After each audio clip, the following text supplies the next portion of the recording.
unfortunately has to work today, so he may try and make it up, he may not. And then Bruce, I guess, got in an accident, and his knee is bothering him. Like, I don't know. He said he had to ice it and all that stuff.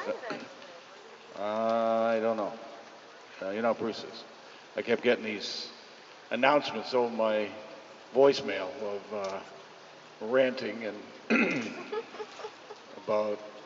Anyways, so they're not here this week, and I haven't seen Jake yet, but Terrence is here, and he's going to read something for us, and I may throw in a poem or two myself. So let's have a hand for Terrence.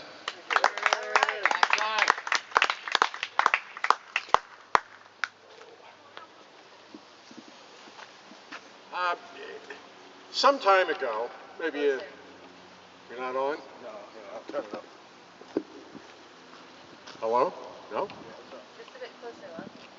Okay, some time ago, a generation or two, well, before my time, but certainly in the time of the generation of my parents, it was traditional in Irish families that after dinner, particularly if you had guests over for dinner, after dinner, there would be entertainment. There was no television, and so those who sat down to dinner provided the entertainment. If you could sing, you sang.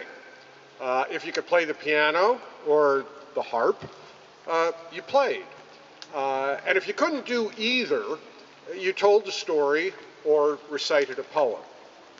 Among the most famous poems for such occasions were the poems of Robert W. Service. And probably the most popular of his poems was The Cremation of Sam McGee. There are strange things done in the midnight sun by the men who moil for gold.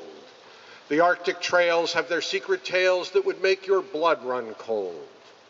The northern lights have seen queer sights, but the queerest they ever did see was that night on the marge of Lake LaBarge, I cremated Sam McGee. Now, Sam McGee was from Tennessee, where the cotton blooms and blows. Why he left his home in the South to roam round the pole, God only knows.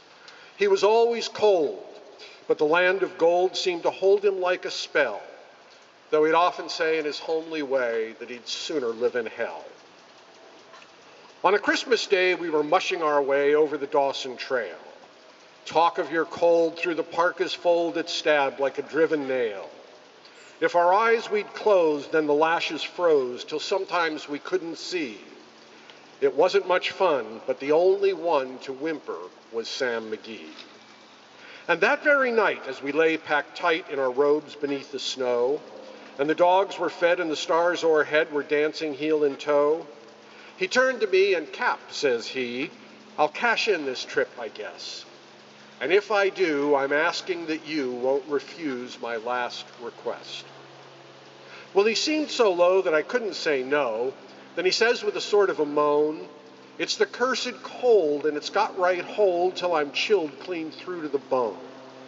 Yet 'tain't being dead, it's my awful dread of the icy grave that pains. So I want you to swear that foul or fair, you'll cremate my last remains." A pal's last need is a thing to heed, so I swore I would not fail. And we started on at the streak of dawn, but God, he looked ghastly pale. He crouched on the sleigh and he raved all day of his home in Tennessee.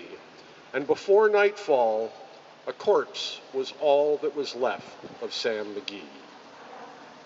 There wasn't a breath in that land of death, and I hurried horror-driven, with a corpse half hid that I couldn't get rid because of a promise given. It was lashed to the sleigh, and it seemed to say, "You may tax your brawn and brains, but you promised true, and it's up to you to cremate those last remains."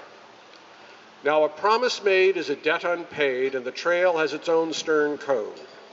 In the days to come, though my lips were dumb, in my heart how I cursed that load.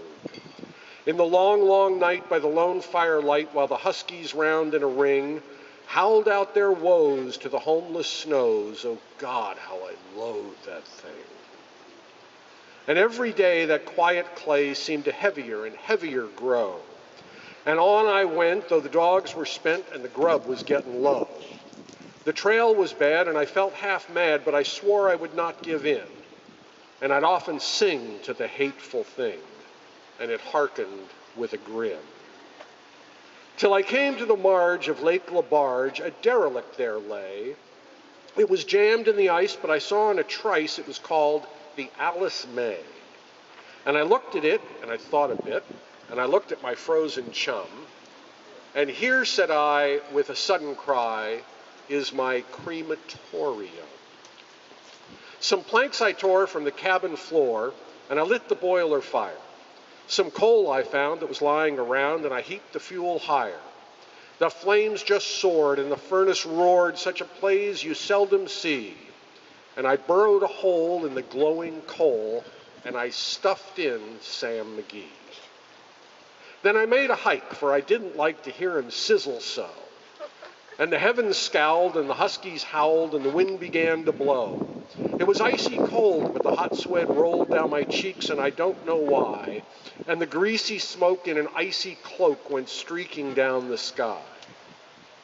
I do not know how long in the snow I wrestled with grisly fear. But the stars came out, and they danced about ere again I ventured near. I was sick with dread, but I bravely said, I'll just take a peep inside. I guess he's cooked, and it's time I looked. Then the door I opened wide. And there sat Sam, looking cool and calm in the heat of the furnace roar. And he wore a smile you could see a mile, and he said, please close that door. It's fine in here, but I greatly fear you'll let in the cold and storm. Since I left Plumtree down in Tennessee, it's the first time I've been warm. There are strange things done in the midnight sun by the men who moil for gold. The Arctic trails have their secret tales that would make your blood run cold. The Northern Lights have seen queer sights, but the queerest they ever did see was that night on the marge of Lake Labarge, I cremated Sam McGee.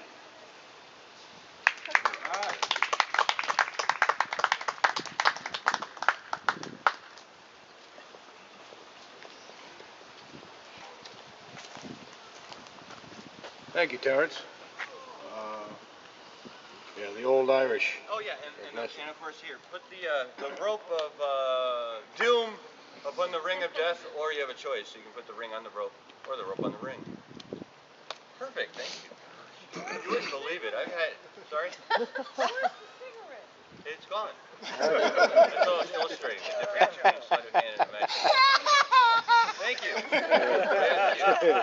Perfect, like we rehearsed it. So, basically the ring is on the rope. Sure. And if I can remember how to, oh yeah, I tie the knot in the throat. Yeah.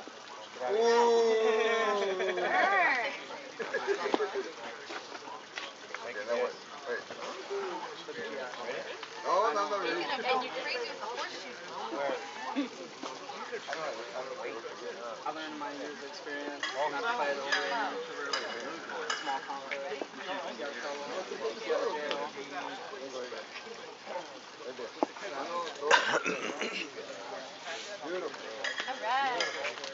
Good one. Good one. Yeah.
Thank you. See, I got to practice more. Can I do one more? Are you ready? Or Sure, whatever. Do one more. one more? Do another one, yeah. Okay, let me see. I'm going to try encore. My magic scissors and what I do is help me out. Do a mental edit there. Rewind, strike that. We're just going to go full from there. I take my magic scissors and I actually cut the rope because I heard there was some rope involved. There's the, yeah, that's what I said when I first saw it. See, I got the short rope right here and I have a longer rope right over here. And before I came out here to do this today, I had to super glue the ends On a together. Wednesday that we're going to have it the following Sunday. And so I got a few people that I knew, a few of the vets around here that I knew to come up and start playing music, participating, poetry, spoken word. One of the vets that's not here today claims to be a comedian, but I think that's under debate.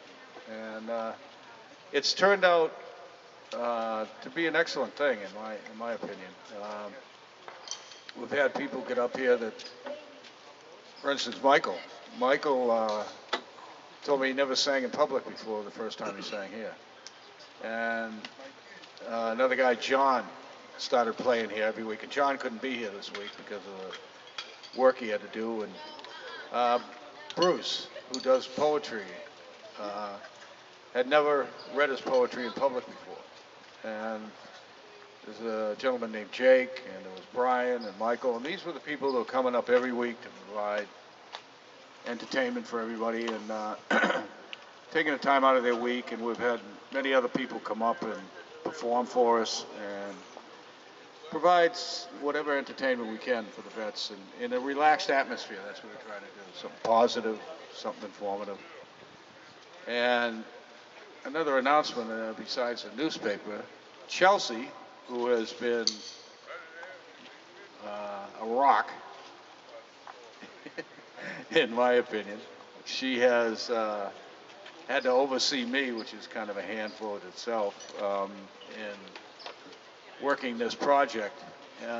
She'll be leaving, and she won't be here after this week, and she'll be sorely missed. She added a lot of cheer and guidance, and she really was concerned about how everything went. And if you wouldn't mind, please give a round of applause for Chelsea. And we'll do it again. No, Chelsea, I'm not calling you up here. They're applauding because you're leaving. No.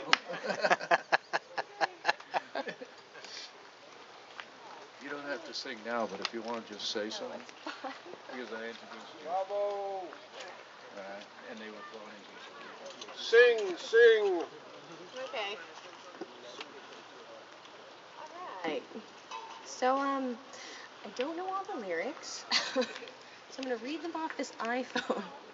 And I'm not going to do all 6 stanzas. Amazing grace, how sweet the sound that saved a wretch like me. I once was lost, but now am found. Was blind, but now I see. 'Twas grace that taught my heart to fear, and grace my fears relieved. How precious did that grace appear the hour I first believed. Through many dangers, toils, and snares, I have already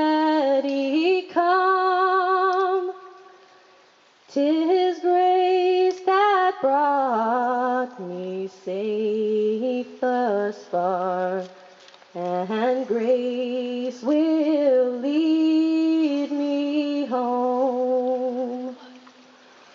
The Lord has promised good to me. His word my hope secures. He will my shield and portion be, as long as life endures. Yea, when this flesh and heart shall fail, and mortal life shall cease, I shall possess within the veil a life of joy and peace. When we've been here 10,000 years, bright shining as the sun, we've no less days to sing God's praise than when we first begun. Amazing grace, how sweet the sound that saved a wretch like me. I once was lost, but now am found. Was blind, but now I see.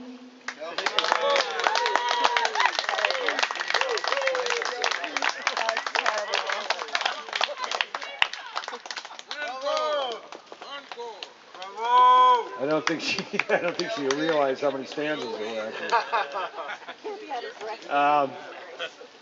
Again, if you would please give Chelsea another round of applause for everything she's done here, and she will be sorely missed. So, if everyone would enjoy their ice cream for a few minutes, I think we'll take an intermission, for lack of a better term. And if anyone would care to come up, read, sing, anything, please feel free to. Thank you. We'll be back in a minute.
In the land of Mother Earth,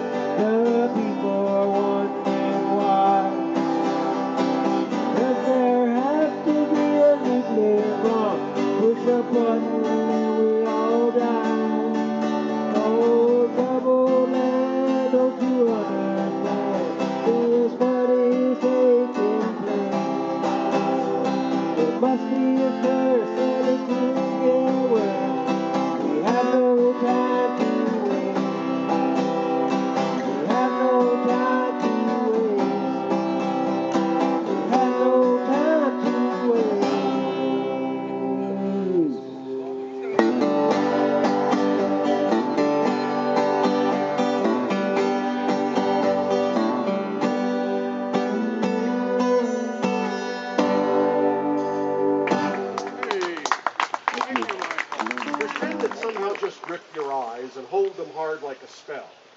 And such was he, and he looked to me like a man who had lived in hell, with a face most hair, and the dreary stare of a dog whose day is done, as he watered the green stuff in his glass, and the drops fell one by one. Then I got to figuring who he was and wondering what he'd do, and I turned my head, and there watching him was the lady that's known as Lou. His eyes went rubbering round the room, and he seemed in a kind of daze, till at last that old piano fell in the way of his wandering gaze. The ragtime kid was having a drink, and there was no one else on the stool, so the stranger stumbles across the room and flops down there like a fool. In a buckskin shirt that was glazed with dirt, he sat, and I saw him sway. Then he clutched the keys with his taloned hands. My God, but that man could play. Were you ever out in the great alone when the moon was awful clear, and the icy mountains hemmed you in with a silence you could almost hear? With only the howl of a timber wolf, and you camped there in the cold, a half-dead thing in a stark dead world, clean mad for the muck called gold. While high overhead, green, yellow, and red, the northern lights swept in bars, then you've a hunch what the music meant. Hunger and night and the stars. And hunger not only of the belly kind that's banished with bacon and beans, but the gnawing hunger of lonely men for a home and all that it means. For a fireside far from the cares that are, four walls and a roof above. But oh, so crammed full of cozy joy, crowned with a woman's love. A woman dearer than all the world, and true as heaven is true. God, how ghastly she looks through her rouge, the lady that's known as Lou. Then on a sudden the music changed, so soft you could scarce hear. But you felt that your life had been looted clean of all that it once held dear. That someone had stolen the woman you loved, that her love was a devil's lie, that your guts were gone, and the best for you was to crawl away and die. 'Twas the crowning cry of a heart's despair, and it thrilled you through and through. I guess I'll make a spread misere, said Dangerous Dan LaRue. The music almost died away. Then it burst like a pent-up flood, and it seemed to say, repay, repay, and my eyes were blind with blood. And thought came back of an ancient wrong, and it stung like a frozen lash. And the lust awoke to kill, to kill. Then the music stopped with a crash. And the stranger turned, and his eyes they burned in a most peculiar way. In a buckskin shirt that was glazed with dirt, he sat, and I saw him sway. Then his lips went in a kind of grin, and he spoke, and his voice was calm.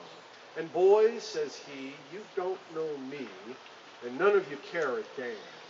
But I want to state, and my words are straight, and I'll bet my poke they're true, that one of you is a hound from hell, and that one is Dan LaRue. Then I ducked my head, and the lights went out, and two guns blazed in the dark. And a woman screamed, and the lights went up, and two men lay stiff and stark.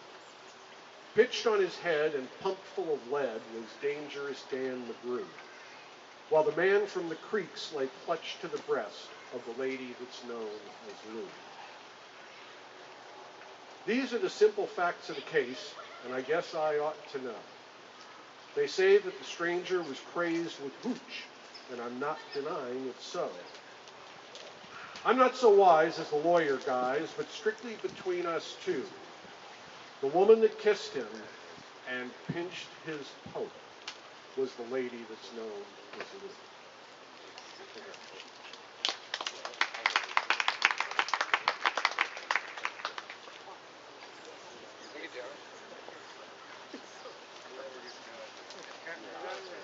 Thank you, Terrence.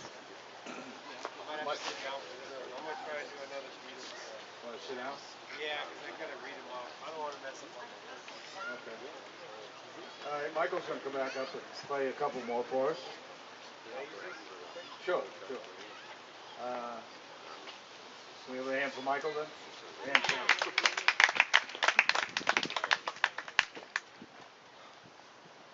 It's a really interesting phenomenon that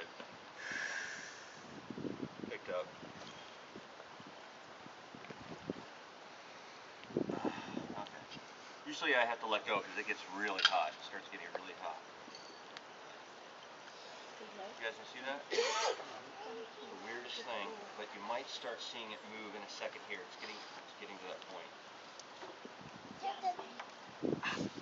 Can you see it?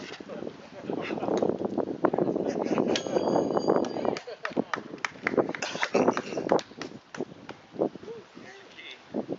It's a little warm though. Thank you. It's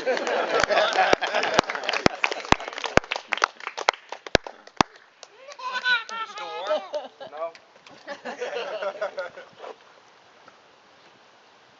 I wouldn't suggest actually trying to bend that back. It's kind of warm. Does anyone have a cigarette on them? I don't smoke. I'm just. Does anyone have? Do you have one on you, sir? Yeah. Oh, perfect. Here, just throw it. I'll catch it. Throw it. I'll catch it. Hold up. Sorry. Watch. It's gone. No, smoking's bad. I don't smoke. I actually don't smoke. These are related. It's a bad habit. Thank you. Help me push that point forward. Because smoking's bad. I only do it the way they do in Jamaica, like this. You know? Or Europe, you know? Or hey, maybe you spend time in San Francisco. I don't know. After all, come on. Now you can smoke. How can I do the vanishing lighter trick if I don't like the sound? No. I was saying that smoking is bad. You don't want to start unless you want to look cool. Offending anybody? I'll put it out right away. Yeah, okay, cool. So we'll just go with it. It's really hard to do sleight of hand tricks with a lit cigarette because they can't actually hide the smoke. You know what I mean? It's hard to hide the smoke because it's. Oh, I dropped it. Oh.